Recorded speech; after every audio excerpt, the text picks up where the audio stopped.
ዩቲዩብ ለመጀመር ላፕቶፕ አያስፈልግም። እኔ ዩቲዩብ ያልጀመርኩት ላፕቶፕ ስለሌለኝ ነው የሚል ምክንያት አስወግዳችሁ በስልካችሁ ብቻ ዩቲዩብ መስራት ትችላላችሁ። ታዋቂ ዩቲዩበሮች እነ ናቲ ተፈሪ፣ አቤል ብርሃኑ፣ ሌሎችም ዩቲዩበሮች የሚጠቀሟቸውን 6 አፕሊኬሽኖች እኔ እነግራችኋለሁ።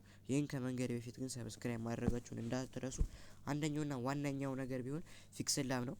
ይሄም ለምንድነው የሚጠቅመው ካላችሁኝ፣ ይሄም የሚጠቅመው አሁን እኔ ለዩቲዩብ ቪዲዮ አዘጋጅቼ ያን ቪዲዮ ተምኔል ሳላስገባ ከለቀኩት በቃ የሰራሁት ቪዲዮ ገደል ከተትኩት ማለት ነው። ይሄ ሁሉ ከመከሰቱ በፊት ግን ፊክስን ላብን ተጠቅመን የሚገርም ተምኔል ሰርተን ቪዲዮን ብንለቀው የተሻለ ነገር ሊኖረን ይችላል። ስለዚህ ፊክስን ላብ በጣም ምርጥና አንዱ አፕሊኬሽን ነው። ሁለተኛው ካብከት ነው። ይሄም አፕሊኬሽን አብዛኞቹ ታውቁታላችሁ ብዬ አስባለሁ። ለማታውቁት ደግሞ ላፕቶፕ ላይ የሚሰሩ ቪዲዮዎችን በስልካችን ይሄን አፕሊኬሽን ብቻ በመጠቀም ኤዲቲንግ ማድረግ እንችላለን እና ለዩቲዩብ አንቸገርም። ሶስተኛው ቮይስ ሪከርድ ነው። ይሄም ለምንድነው የሚጠቅመው ካላችሁ ድምጻችንን ሪከርድ በማድረግ ቪዲዮ ጋር አንድ ላይ አድርገን በመስራት ለዩቲዩባችን የሚገርም አድርገን ለዩቲዩባችን አዘጋጅተን መልቀቅ እንችላለን።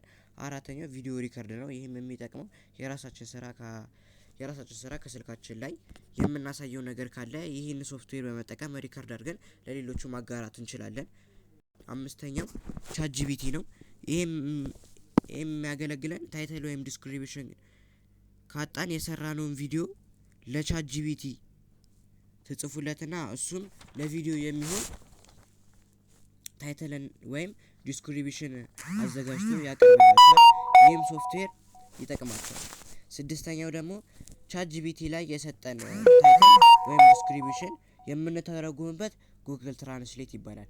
ይህም ቻት ጂፒቲ ላይ የሰጠንን ታይትል ወይም ዲስክሪፕሽን ኮፒ አድርገን ወደ ጉግል ትራንስሌት ወስደን ወደ አማርኛ ትራንስሌት አድርገን ታይትል ወይም ዲስክሪፕሽን ላይ ማስቀመጥ እንችላለን ማለት ነው።